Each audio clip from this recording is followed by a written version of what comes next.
पाठशाला में हमने आपको पहले ही बताया था बॉस कि डोनाल्ड ट्रंप अमेरिकी संसद में बड़ा धमाका करने का प्लान बनाए बैठे और भाई ने धमाका कर भी दिया। और उनके धमाके से दो चीजें तो क्लियर हो गई। एक तो यह कि रूस यूक्रेन युद्ध जल्द रुक सकता है और दूसरा यह कि ट्रंप खुद अब एक नया युद्ध शुरू कर सकते हैं। यह दोनों कैसे होगा आज आपको विस्तार से समझना चाहिए और यह भी बताएंगे आज आपको कि कैसे ट्रंप जो कर रहे हैं उसमें मोदी के नए इंडिया का फायदा ही हो सकता है। अमेरिकी संसद के जॉइंट सेशन को संबोधित करने पर ट्रंप पहुंचे, उसके पहले ही 2 दिन पहले तक चीता बन के घूम रहा जेलेंस्की घुटने पर आ चुका था और मिमियाते हुए अमेरिका को चिट्ठी लिखकर जेलेंस्की युद्ध खत्म करने की डील का वादा कर चुका था। जेलेंस्की के सरेंडर के साथ ही यूक्रेन युद्ध के खत्म होने की उम्मीदें बढ़ गई। लेकिन इधर ट्रंप यूक्रेन और रूस के बीच छिड़े युद्ध को खत्म कर रहे हैं, उधर अब उन्होंने अपना अगला युद्ध छेड़ने का ऐलान कर दिया। और यह ऐसा युद्ध है जिसमें ना गोली चल रही है ना खून बह रहा है, फिर भी दुनिया में बवाल मच गया है। ट्रंप के इस युद्ध का नाम है टैरिफ वॉर, जो अब और भड़क गया है। इस टैरिफ वॉर में ट्रंप सबसे पहले चीन से भिड़े, फिर कनाडा और मैक्सिको को लपेट लिया। अब इन देशों ने भी पलटवार किया है जिससे दुनिया में हड़कंप मच गया। चीन के अलावा कनाडा और मैक्सिको पर 25% टैरिफ लगाने का ट्रंप का फैसला जैसे ही लागू हो गया, वैसे ही कनाडा भड़क गया और उसने भी पलटकर अमेरिका पर 25% टैरिफ लगाने का ऐलान कर दिया।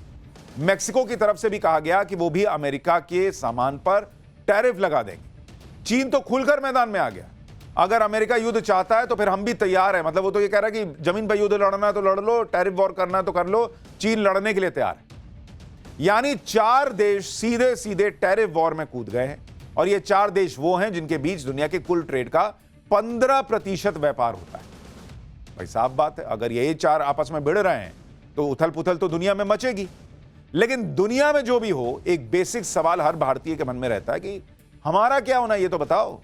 भारत ट्रेड वॉर में है या टैरिफ वॉर में फंसेगा या नहीं, भारत का नफा होगा या नुकसान, पीएम मोदी क्या करने वाले हैं, शेयर मार्केट का क्या होगा, मेरी जॉब तो सेफ है ना बॉस। ये सब बातें आपके मन में भी आ रही हों, इनके बारे में आपको बताऊंगा। लेकिन ये देखिए कि कैसे ट्रंप ने अपने बयानों से दुनिया को हिला दिया।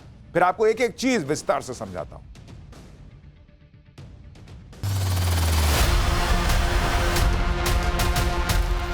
And whatever they tariff us, other countries, we will tariff them. That's reciprocal, back and forth.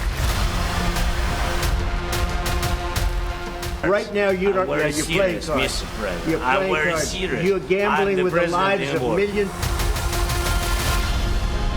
Earlier today, I received an important letter from President Zelensky of Ukraine.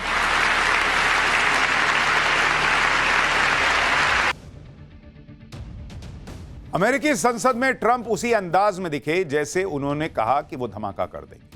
अमेरिकी संसद के जॉइंट सेशन में ट्रंप की हर बात पर जोरदार तालियां बजती दिखी। इस भाषण के जरिए ट्रंप ने अमेरिका की जनता में जोश भरते हुए कुछ जोरदार नारे गढ़े, जैसे ट्रंप ने कहा कि America is back again, golden era of America. मतलब संसद में ट्रंप ने बता दिया कि अपने 1.5 महीने के कार्यकाल में वो अमेरिका को सही दिशा में ले जा रहे हैं और अमेरिका कम बैक कर रहा है। और देखिए पब्लिक, वहां सांसद एकदम जोश से भर गए भाई, खड़े होकर ताली वाली मारने लगे। रिपब्लिकन्स, डेमोक्रेट उतना उत्साहित नहीं थे, वो बैठे हुए थे क्योंकि वो तो विपक्ष में है। अब अमेरिका सही दिशा में आगे बढ़ रहा है, इसको विस्तार से समझाया ट्रंप। और इस संबोधन में ट्रंप ने यह कहकर बड़ा धमाका कर दिया कि यूक्रेन भी लाइन पर आ गया है और रूस ने भी युद्ध रोकने के लिए स्ट्रांग सिग्नल दे दिया है। यानी जो जेलेंस्की अभी 4 दिन पहले तक डोनाल्ड ट्रंप के सामने चीता बनकर आया था, वो जेलेंस्की अब खुद चिट्ठी लिख चुका है डोनाल्ड ट्रंप को। ये डोनाल्ड ट्रंप ने वहां सदन में खड़े होकर कहा कि भाई उसकी चिट्ठी आ गई है मेरे पास। वो कह रहा है कि भाई मैं तो जो है वो तैयार बैठा हूं, मैं आपके साथ डील करने के लिए तैयार हूं, बस शांति होनी चाहिए। आपको वो बयान ट्रंप का सुनवाऊंगा। लेकिन आप खुद सोचिए, 4 दिन पहले जेलेंस्की ट्रंप से कैसे भिड़ रहा था। अब जेलेंस्की बिल्कुल सरेंडर मोड में। ट्रंप के संसद में बयान देने से पहले ही जेलेंस्की ने हथियार डाल दिए। यूक्रेनी राष्ट्रपति जेलेंस्की ने मंगलवार को कहा कि शुक्रवार को व्हाइट हाउस में हमारी बैठक उस तरह नहीं हुई जैसी होनी चाहिए थी। जेलेंस्की ने कहा कि यह अफसोस की बात है कि यह इस तरह हुआ, अब समय आ गया है कि हम सब कुछ ठीक करें। जेलेंस्की कह रहा है कि कोई भी अंतहीन युद्ध नहीं चाहता। यूक्रेन स्थायी शांति के लिए ट्रंप की मजबूत लीडरशिप में काम करने को तैयार है। मतलब जेलेंस्की ने एकदम भाई गाड़ी मोड़ ली। अभी 1 दिन पहले इसने भाई ने कहा था, जेलेंस्की ने, कि मुझे तो ये युद्ध रुकता हुआ बहुत दूर दूर तक नहीं दिख रहा, बहुत दूर की बात है युद्ध रुकना, जिस पर ट्रंप ने ठोक दिया था कि भाई इसका मतलब ये नहीं चाहता है कि युद्ध रुके, इसको ये युद्ध नहीं रोकना चाहता है तो क्या हुआ, हम पैसा रोक देंगे, हम हथियार रोक देंगे, हम नहीं देंगे इसको कुछ। 48 घंटे नहीं बीते, भाई को समझ में आ गया कि अमेरिका के बिना तो काम चलेगा नहीं, तो भाई ने गाड़ी घुमाई, गाड़ी घुमाओ, वापस चलो अमेरिका। ज़ेलेंस्की खुद लाइन पर नहीं आया, उसे ट्रंप लाइन पर लेकर आए। ट्रंप ने सोमवार को यूक्रेन को दी जाने वाली सैन्य मदद रोकने का ऐलान कर दिया था और कह दिया था कि खनिज डील तो वो रूस से भी कर लेंगे। सुनिए ट्रंप ने संसद में यूक्रेन युद्ध पर क्या बताया। Earlier today, I received an important letter from President Zelensky of Ukraine. The letter reads, Ukraine is ready to come to the negotiating table as soon as possible to bring lasting peace closer. Nobody wants peace more than the Ukrainians, he said. My team and I stand ready to work under President Trump's strong leadership to get a peace that lasts. We do really value how much America has done to help Ukraine maintain its sovereignty and independence. Regarding the agreement on minerals and security, Ukraine is ready to sign it at any time that is convenient for you. I appreciate that he sent this letter, just got it a little while ago. Simultaneously, we've had serious discussions with Russia and have received strong signals that they are ready for peace. Wouldn't that be beautiful? Wouldn't that be beautiful?